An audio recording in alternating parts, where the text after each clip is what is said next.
Hey everybody, today's video I'm going to show you how to fix a Stripe account restriction. So number one, log into your Stripe account.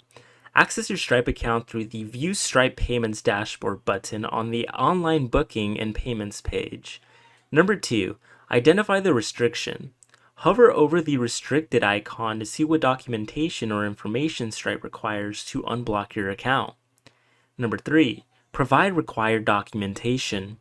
Upload the necessary documents to verify your identity and business details. This might include business licenses, identification, or other relevant documents. Number four, contact Stripe support. If you're unsure about what documents are needed or if you need further assistance, reach out to Stripe support through their website. They can provide a specific guidance based on your situation. Number five, follow up. After submitting the required information, follow up with Stripe support to ensure your account is reviewed and restrictions are lifted.